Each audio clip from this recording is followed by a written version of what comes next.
touch away. Monday to Friday at 12:30 p.m. only on Bloomberg Quint.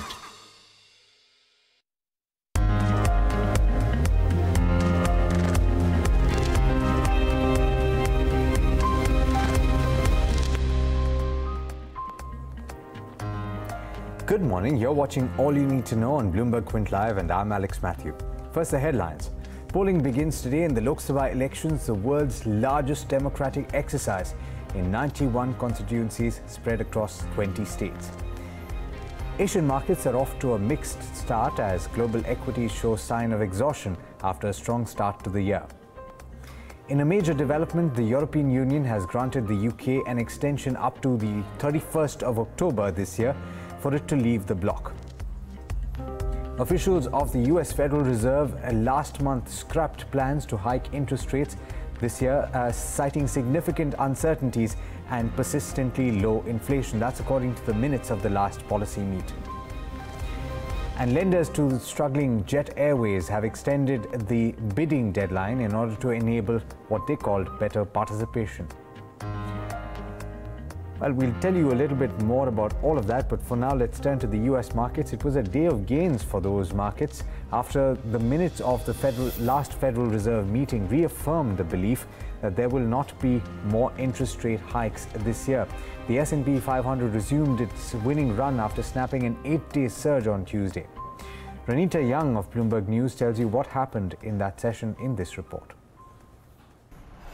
U.S. markets are mixed as the utilities and materials sectors drag down the S&P 500. The U.S. Federal Reserve confirming that dovish outlook on monetary policy and leaving the sentiment still quite fragile. Now, we did see a few movers here. Delta Airlines shares surging on a positive outlook for the year after positive earnings, led mostly by ticket sales, premium ticket sales at that. And we did see Boeing shares falling after a House Appropriations Committee transportation meeting questioned whether or not regulators are truly ready for autonomous vehicles. And we also saw Levi climbing as post-IPO earnings growth impresses investors, and Snap lowering after an analyst predicts that the company could lose users for the very first time this year in the United States. Meanwhile, we saw U.S. Treasuries coming off their highs and the U.S. dollar dropping versus major currency competitors in its third straight decline, and also the Bloomberg Dollar Index ending just a little bit lower. Now, this week we also have the U.S. banks coming out with first quarter earnings, starting off with JP Morgan Chase and Wells Fargo. And that's a look at your Wednesday Wall Street action. In New York, I'm Ranita Young for Bloomberg News. In a major overnight development, the European Union granted yet another extension to the Brexit deadline, which now stands at October 31st. Now, the UK Prime Minister Theresa May addressed the media shortly thereafter and expressed sincere regret that the process of the Brexit had been delayed for so long. Here's what she said. I know that there is huge frustration from many people that I had to request this extension.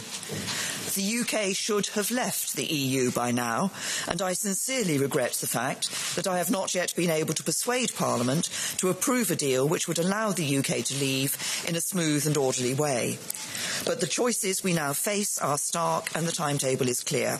So we must now press on at pace with our efforts to reach a consensus on a deal that is in the national interest. Over the last 3 months, I have voted 3 times to leave the European Union. If sufficient members of Parliament had voted with me in January, we would already be out of the European Union. We haven't been able to get that majority in Parliament.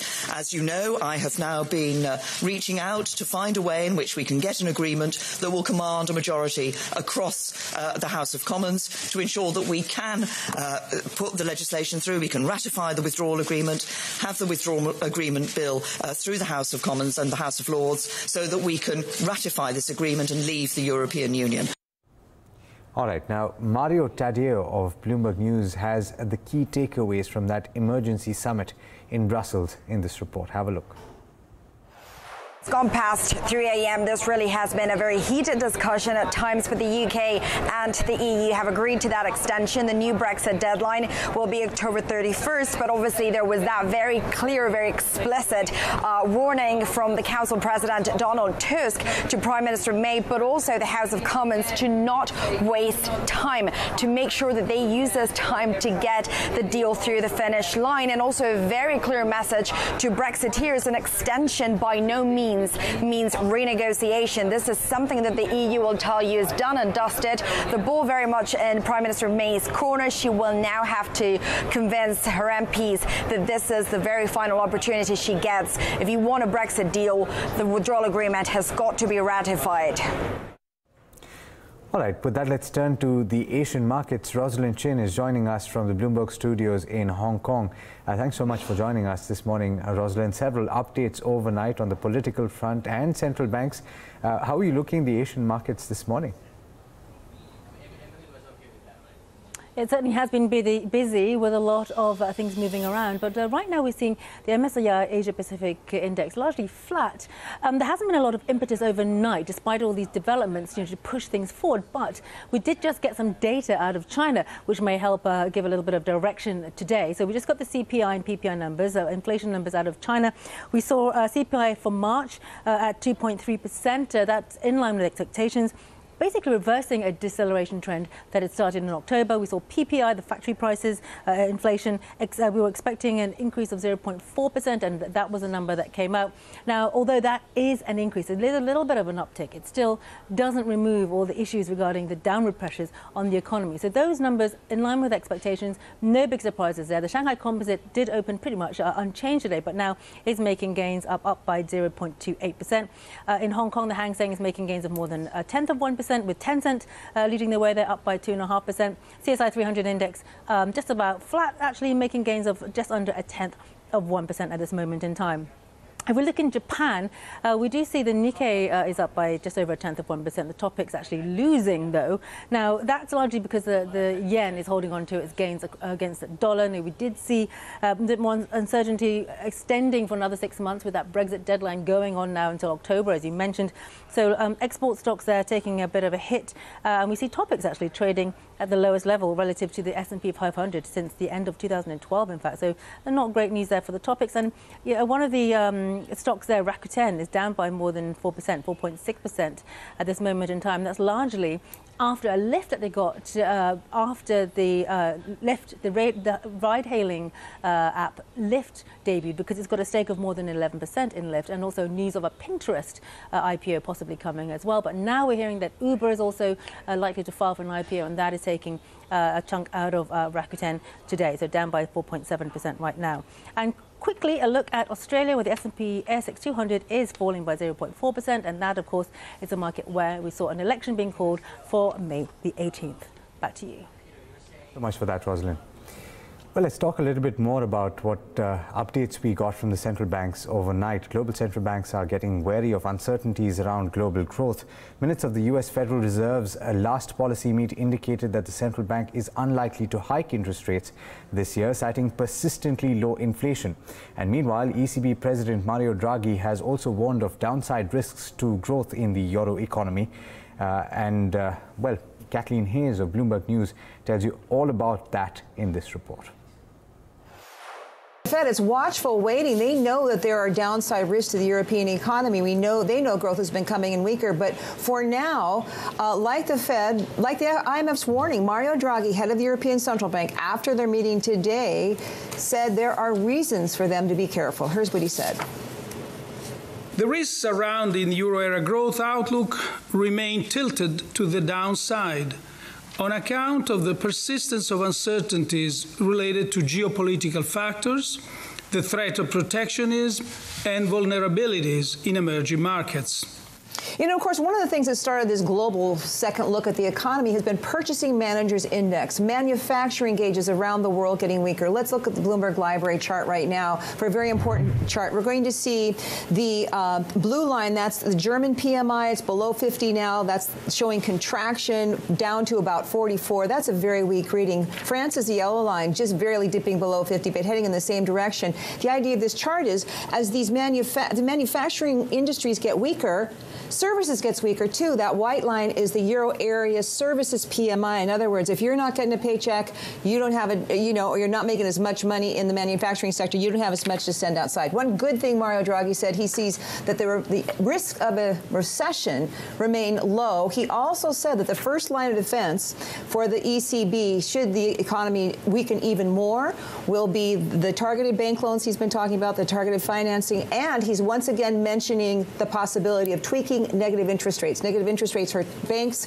Banks in Europe could use some relief. That's what Mario Draghi is hinting at. When it comes to the Fed, they were citing persistent uncertainty, stubbornly low inflation. So essentially, the patient pause continues.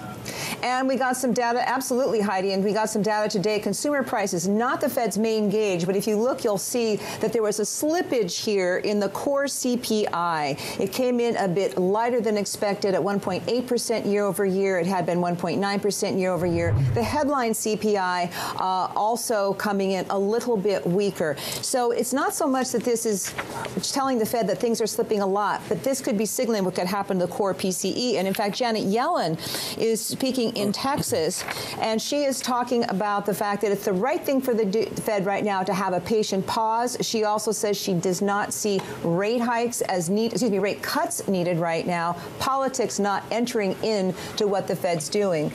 So seems that Janet Yellen is kind of endorsing what we're hearing from the Fed and what they've been signaling that they will and won't do when we got those FOMC minutes today on the heels of those CPI numbers that showed a little bit more weakness. All right. Well, concerns about global growth notwithstanding, you have a few pockets of strength in the global markets. Agam Vakil is here to tell you all about the day's trade and also to tell you what's happening in the futures and options space. Now, Agam, there were sharp cuts in the benchmark indices yesterday. Yeah. But at the same time, surprisingly, what I saw was FIs bought a large amount yesterday. Yes, but that is also on account of the big bulk deal that we saw in HDFC. Correct. But if you keep that aside, we're going to have to see how the numbers pan out. For now, we're looking at some gains, however, as far as the SGX Nifty futures are concerned, about 30-odd points increase. Around 11,681, still not above the mark of 11,700. That's where a lot of traders find comfort. We've seen about 0.8% cut for the benchmark. So the mid-cap and the small-cap indices showing mixed moves. We did see some gains in the small-cap indices. And the advanced decline ratio in the broader markets was fairly evenly poised between gainers and losers, even though there were more losers in comparison. Nifty and the PSU banking index coming off by around 1%. Again, this is largely unexpected lines. But as far as your American depository receipts are concerned, Tata Motors looking at another 7% gains coming through. Wipro, of course, also up and about. It has been. Considering now we have, the management announced that it is going to consider the buyback on this coming Tuesday. Vedanta and ICICI Bank, among others, marginal losses for HDFC Bank, Infosys, and Dr. Reddy's. But let's move in and talk about your, FIIs. And again, we're starting to see FIIs come through and put in funds of over 1,000 crores. This is the second straight day that has happened. But we must also remember that there was a very large block deal in HDFC Bank. And of course, that may have a part to play. DI is, on the other hand, also buying into the Indian equities at around 461 odd crores coming through. But moving on, we also have, HDFC Bank and HDFC Limited both bearing down on the indices along with TCS and Infosys. So a large chunk of the losses coming in from just those four stocks. On the other hand, we really haven't had too much of a support from those which advance in the trade. But moving on to your futures and options space, again, longs unwinding because of uncertainty with respect to where the Nifty is going. So, 1% cut there on open interest there. And as far as the Nifty Bank goes, again, another 1% cut. But let's talk about your open interest and that's we're seeing writing around the 11,700 call. Moving on to your open interest world. Okay, so this is the coming week. This is the change in open interest, and of course 12,000 mark is where we're seeing the most amount of writing as far as the calls are concerned. But the VIX rose a further 4%, now at 21.1, so we'll watch out for that. Moving on, let's also see what's up with the Nifty put call ratio coming off to around 1.3, unexpected lines. And we're keeping an eye on Adani Power, DLF and IDBI Bank, which are in the F&O band, followed by Jet Airways and PC Jeweler. And we also have Reliance Power and Wockhardt, which are in the F&O band now. Well, a long list. And among other stocks, so G1 Financial stands out for me here, along with Infibeam, where we have seen fresh longs. HDFC Bank, of course, was under pressure because of the block deal, but in terms of stocks which is so unwinding, we're also watching out for Bharti Airtel, Canara Bank and Tata Steel. Well, it was, again, Alex, as I said, a mixture of trade, and that is what we're expecting today too. Absolutely. Thanks so much for that, Agam. Well, let's talk about one of the stocks in the news, Jet Airways. Of course, lenders have extended the deadline for the bid submissions in the hope of getting better offers for the debt-trapped airline. Vishwanath Nair is joining us on the phone line for more. Morning, Vishy. Yesterday at 6 o'clock, we thought that there were no bids, in fact, and we came to know information after the official time closed. What really did you find out at that point, and how do we look at things going forward? Good morning, Alex. So, yes, at about 6 p.m. yesterday, the official timing for submitting the expression of interest closed. Just around that time, SBI Capital put out a note on its website which basically extended this timeline to the 12th of April, this Friday, to 6 p.m. That any bidder that might be interested in further pursuing this case could submit their expression of interest by Friday.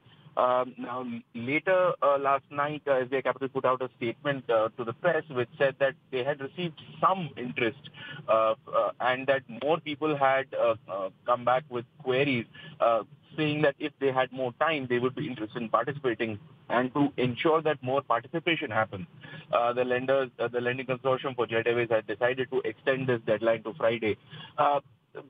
Important to note that the expression of interest is only the first stage. We have seen multiple bidding processes in this country where while there are a number of expressions of interest, finally the final bid that is submitted, that number is actually not very encouraging.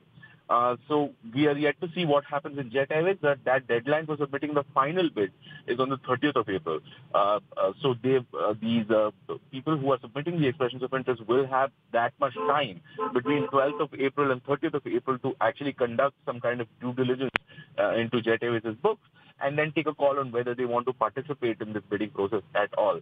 But what we know at this point in time is that some interest has been received according to the statement by SBI Capital, and more people are seeking some more time, because of which lenders have extended this deadline. Absolutely. Thanks so much for that, Vishy. Well, clearly a stock that you have to watch out for and trade today. Darshan Mehta, though, is joining me to tell you all about the other stocks that are in the news. Morning, Darshan. What's on your list today? Yeah, so Wipro will be in focus. They have decided to consider a buyback on April 16th. So this will be the third buyback that the company does in the past 3 years. They have cash of close to $3.3 billion on the books at this point of time. And Nomura believes that the share buyback would be worth almost $1.7 billion, similar to what they did last time around. Now, in terms of the calculation, the buyback will be around almost 6.2% of the outstanding equity of the company. The other stock to watch out will be NMDC.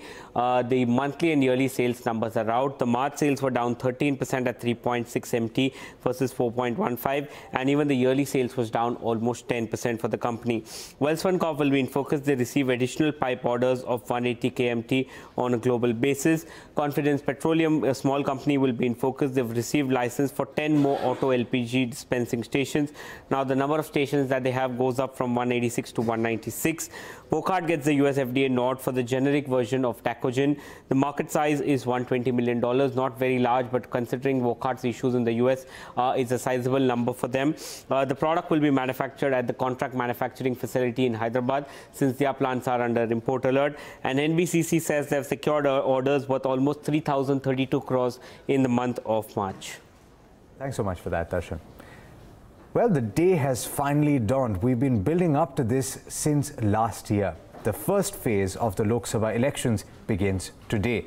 As many as 1,266 candidates will battle it out from 91 constituencies, including a handful in key areas of Uttar Pradesh and Maharashtra.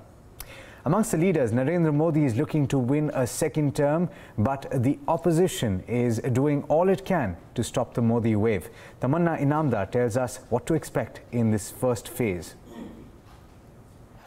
The big Indian election has officially begun. It is day one, phase one, and here are the big numbers in phase one. We're also going to tell you why it's important. Well, today 91 Lok Sabha seats will go to the polls across 20 states and union territories. 1,266 candidates are in the fray in this first phase across 20 seats. But the big story coming out of here is definitely the stories of Andhra Pradesh and Telangana. Now, both these states will have elections all in phase one, 42 seats between them. Remember, in 2014, both these states were one. They were bifurcated after the last elections, and it's a big bucket of seats, in the fray.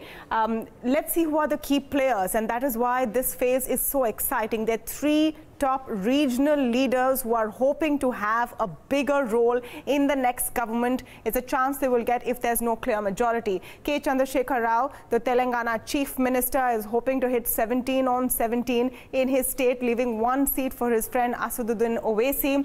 Jagan Reddy is turning out to be Chandrababu Naidu's nemesis for the 25 seats in Andhra Pradesh. Both Jagan and KCR are sounding like they really like each other right now and will support each other if the need arises. K. Chandrasekhar Rao is important also because he sees himself as the fulcrum of a possible non-BJP, non-Congress government, and will, if he gets enough seats along with Jagan Reddy, try and co-opt other regional parties for an alternate formation, which is why phase one is so exciting. There's another important reason why you should watch out for phase one, and that is all the states in the northeast that are going to polls. 14 out of 25 seats in this area of the country will go to polls. This is crucial for the BJP, which has been making steady inroads in the northeast over the last 5 years, and will hope to make up any deficit in seats from Uttar Pradesh or any of the Hindi heartland states with larger number of seats in the northeast, which is why this phase is crucial for the BJP on both counts, Andhra, Telangana, as well as with the northeast. What are the key phases, key fights in this phase? Let's take you through some of them which we've handpicked. In Uttar Pradesh, the Baghpat seat is definitely one to watch out for. Union Minister Satyapal Singh will face off against Jayant Chaudhary, that's Ajit Singh's son, of the RLD in Baghpat. Another Union Minister in the fray is from the seat of Ghaziabad as well. VK Singh will go up here against Dolly Sharma of the Congress party. Remember, Priyanka Gandhi Vadra has canvassed also extensively in Ghaziabad, so that's the key fight over there. Other big names that are in the fray this election season. Kairana, this is an important seat. I remember that big jolt for the BJP in the by-polls when the Samajwadi Party candidate Tabassum Hassan won Kairana. So she's back in the fray in Kairana, and we'll wait and see what happens in that election. Other key seats from other states as well that we can look at. Let's move to Andhra Pradesh. Another union minister here, former union minister in the fray from Vizianagaram, Ashok Gajapati Raju, who was civil aviation minister for a brief period. Other key seats from the state, of course, is Guntur. Jayadev Galla, if you're wondering why he's been in the news recently, because he claimed he was raided by the income tax department. He was one of the richest Lok Sabha members in the last Lok Sabha, the outgoing one, and he will go up against the YSRCP in the seat of Guntur. Other key seats that we can take a look at very quickly is, of course, Hyderabad.